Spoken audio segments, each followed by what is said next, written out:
कार्यक्रम। आंदोलन के दौरान ब्रिटिश सरकार द्वारा की गई उपाधियों को लौटाना, शिक्षण संस्थानों का बहिष्कार करना, आंदोलन विधान परिषदों एवं विदेशी वस्तुओं का बहिष्कार करना, जरूरत पड़ने पर रोको आंदोलन चलाना, रचनात्मक और स्वदेशी पर बल देते हुए चरखा और कटाई बुनाई गतिविधियों को अपनाना, राष्ट्रीय विद्यालयों का निर्माण करना, पंचायत के माध्यम से विवादों का निपटारा करना, छुआछूत के विरुद्ध कदम उठाना, हिंदू मुस्लिम एकता को बढ़ावा देना। प्रसार। इस दौरान गांधी जी ने कहा कि यदि पूरे लगन के साथ असहयोग आंदोलन चलाया गया तो 1 वर्ष के भीतर ही स्वराज प्राप्ति मिल जाएगा। अतः लोगों ने आंदोलन के प्रति उत्साह बढ़ा।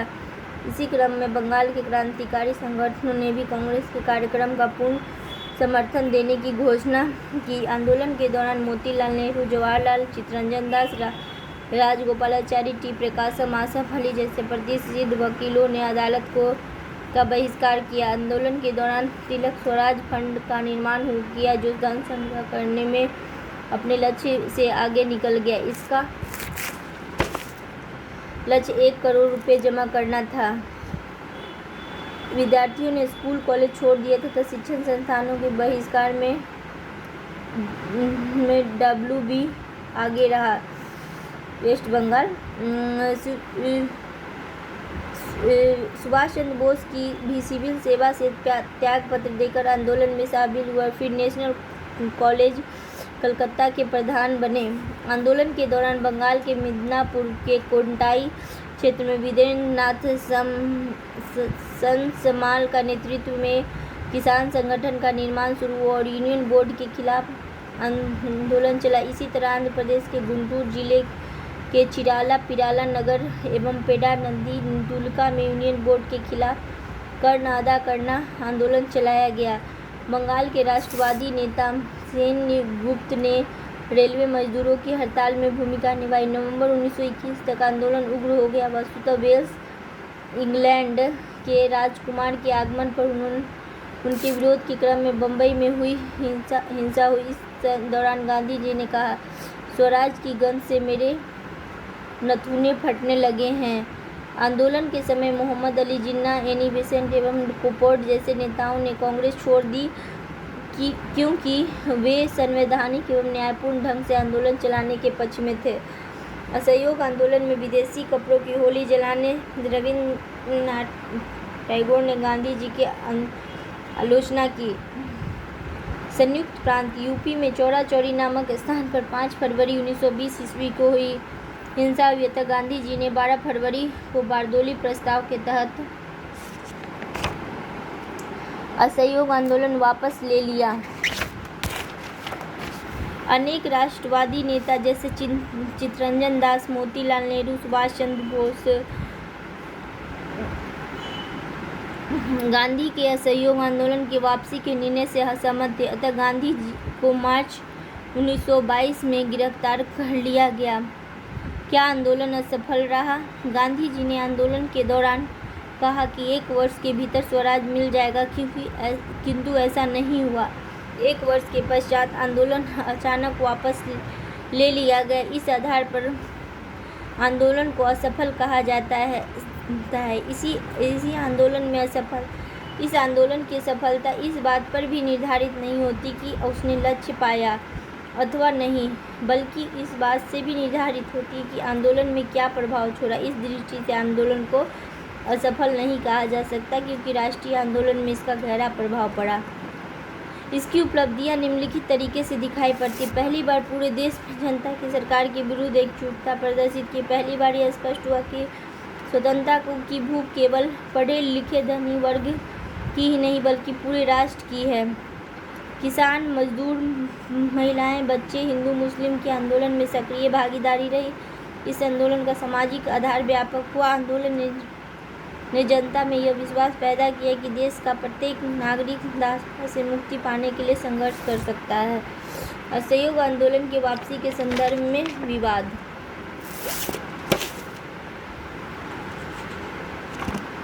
चंपारण सत्याग्रह 1917 किसानों के हित में। अहमदा मजदूर आंदोलन 1918 मजदूरों के हित में। खेरा सत्याग्रह किसान के हित में। असहयोग आंदोलन 1922 और सविनय अवज्ञा आंदोलन 1930। 11 सूत्री मांगे। लगान में 50% की कमी की जाए। कर न दी। असहयोग आंदोलन वापसी के संदर्भ में कहा गया कि गांधी जी ने धनी लोगों अर्थात पूंजीपतियों के हित में आंदोलन वापसी ले लिया है। गांधी जी यह कहने लगा थे कि आंदोलन की बागडोर उनके हाथ से निकलकर लड़ाकू ताकतों, किसानों एवं मजदूर के हाथों में जाने वाली है। अतः जमींदारों के हितों के लिए आंदोलन को अचानक वापस ले लिया। इसी क्रम में बारदौली में किसानों को अपने कर दायित्व का पालन करते रहने की बात कही। असहयोग आंदोलन वापसी के वास्तविक कारण को गांधी जी के समग्र राजनीतिक चिंतन और राजनीति के संदर्भ में समझे जाने की जरूरत। वस्तुतः गांधी ने हिंसात्मक आंदोलन पर बल दिया क्योंकि हिंसा से सरकार को दमन करने का अवसर मिल जाता और चौरा चौरी कांड से एक व्यापक जन आंदोलन की संभावना कम हो गई थी। यदि पहला व्यापक राष्ट्रीय आंदोलन आरंभ में ही ब्रिटिश दमन का शिकार हो जाता तो जनता में निराशा फैलती। अतः कांग्रेस कार्यकारिणी एवं अपने ऊपर जिम्मेदारी लेते हुए आंदोलन को दमन एवं निराशा से बचाने के लिए गांधी जी ने उसे वापस लिया।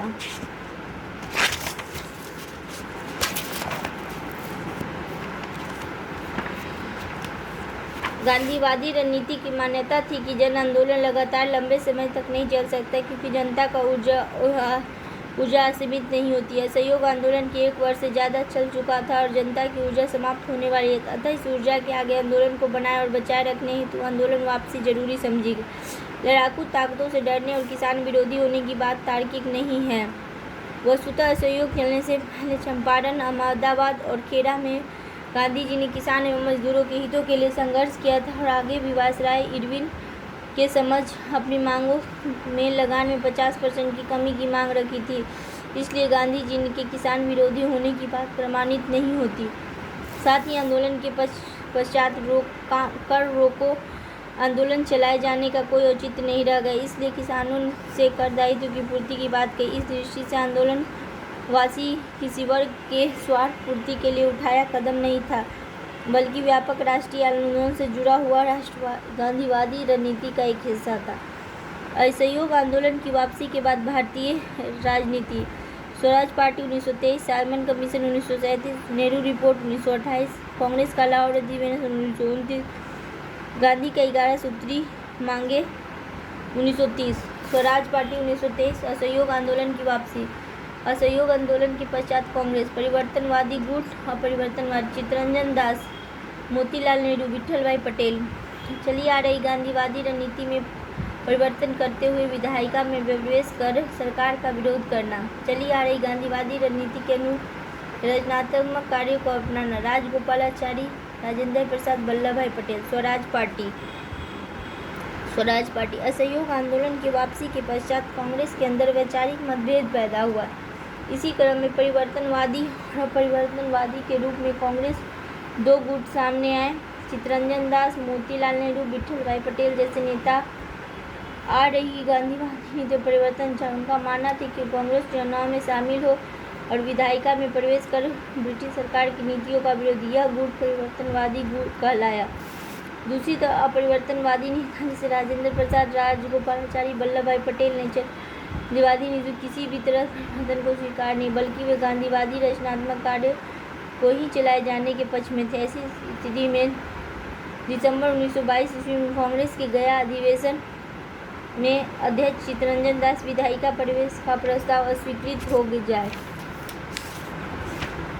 गया। अतः चित्तरंजन दास ने एक स्वराज पार्टी का गठन किया। इसके अध्यक्ष चित्तरंजन दास और सचिव मोतीलाल नेहरू थे। स्वराज पार्टी की मांग थी कि शीघ्र ही भारत को डोमिनियन स्टेट्स ऑफ निवेशिक स्वराज दिया जाए और प्रांतों में द्वैध शासन समाप्त कर प्रांतीय स्वायत्तता दी जाए, नागरिक अधिकार प्रदान की जाए और भारतीय मुद्दों विचार के लिए गोलमेज सम्मेलन बुलाया जाए। स्वराज पार्टी का उद्देश्य था विधायिका में पहुंचकर सरकार का विरोध किया जाए और वे सदन में संघर्ष चलाने जाने के पक्ष में थी। किंतु 1925 ईस्वी में CR दास की मृत्यु के साथ स्वराज पार्टी का महत्व धीरे धीरे समाप्त हो गया। स्वराज पार्टी की सबसे बड़ी सफलता यह थी कि उसने राष्ट्रीय आंदोलन के ठहराव के दौर में सरकार विरोधी गतिविधियां जारी रखी और 1928 ईस्वी में सार्वजनिक सुरक्षा अधिनियम पर सरकार को पराजित किया। इसमें प्रावधान था कि अवांछित चरित्र वाले विदेशियों को सरकार देश से बाहर कर। वस्तुतः इस समय भारत में साम्यवादी विचारधारा तेजी से प्रसार हो रहा था और भारत में मौजूद ब्रिटिश सरकार रोकने का प्रयास करी। स्वराज पार्टी ने 1925 ईस्वी में विट्ठल भाई पटेल को केंद्रीय विधान परिषद का अध्यक्ष बनाने की सफलता प्राप्त की। साइमन कमीशन 1919 ईस्वी के अधिनियम में पारित करते समय ब्रिटिश सरकार ने यह घोषणा की कि 10 वर्ष पश्चात वह इन सुधारों की समीक्षा करेगा, किंतु नवंबर 1927 में ही उसने उसकी समीक्षा के लिए एक भारतीय विधिक आयोग का गठन की घोषणा की, जिसके अध्यक्ष सर जॉन साइमन थे।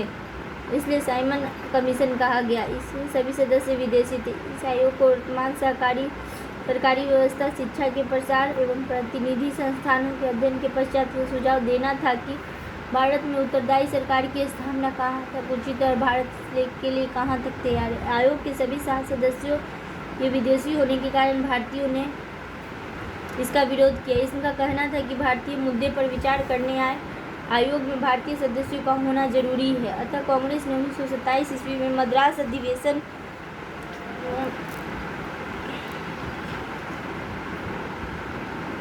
इसका जो मद्रास अधिवेशन का कौन था, मोहम्मद अंसारी अध्यक्ष थे। आयोग के बहिष्कार का संकल्प लिया। साइमन कमीशन के बहिष्कार में कांग्रेस, मुस्लिम लीग, किसान मजदूर पार्टी, हिंदू महासभा ने मुख्य भूमिका निभाई, जबकि पंजाब की संघवादी पार्टी व मद्रास की जस्टिस पार्टी ने बहिष्कार करने का निर्णय लिया। साइमन कमीशन 30 फरवरी 1928 ईस्वी को बम्बई पहुंचा, जहां काले झंडे दिखाए। इस दौरान साइमन कमीशन के विरुद्ध प्रदर्शन कर रहे लाला लाजपत राय पर लाहौर में पुलिस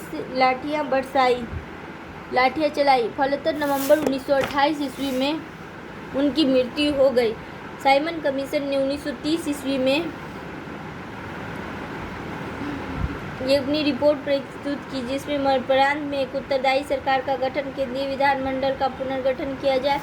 केंद्र में उत्तरदायी सरकार का गठन न किया जाए क्योंकि अभी उसके लिए उचित समय नहीं आया है। नेहरू रिपोर्ट 1928। भारत सचिव लॉर्ड बर्किनहेड ने भारतीयों को एक ऐसे संविधान निर्माण की चुनौती दी जो सभी दलों को गुटों को स्वीकार हो।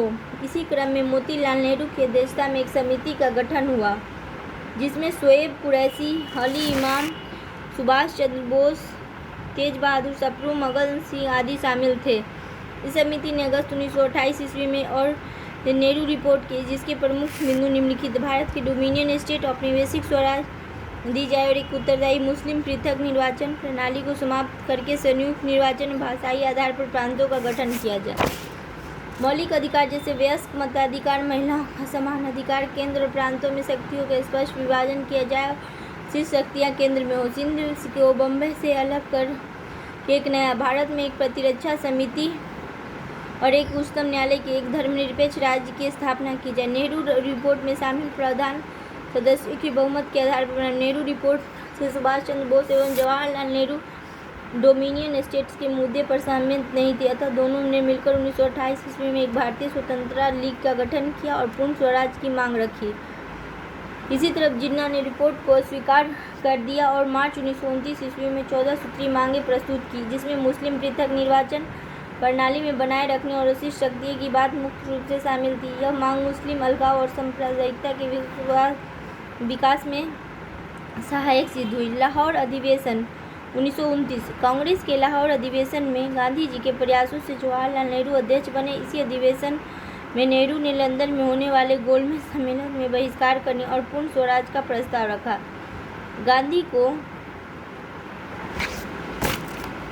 सविनय अवज्ञा आंदोलन चलाने के लिए अधिकृत किया गया तथा 26 जनवरी 1930 पूरे राष्ट्र की स्वतंत्रता दिवस मनाने का निश्चय किया गया। लाहौर अधिवेशन में जवाहरलाल नेहरू ने कहा कि मैं एक समाजवादी हूँ। मेरा राजा और महाराजाओं में कोई विश्वास नहीं है और न ही मैं उस उद्योग में विश्वास रखता हूँ जिसे आधुनिक राजा महाराजा निर्मित करते हैं और पुराने राज्यों से अधिक जनता की जिंदगी और भाग्य है नियंत्रित करते हैं, जो पुराने सामंतों के समान ही लूटपाट शोषण का तरीका अपनाते। गांधी की 11 सूत्री मांगे।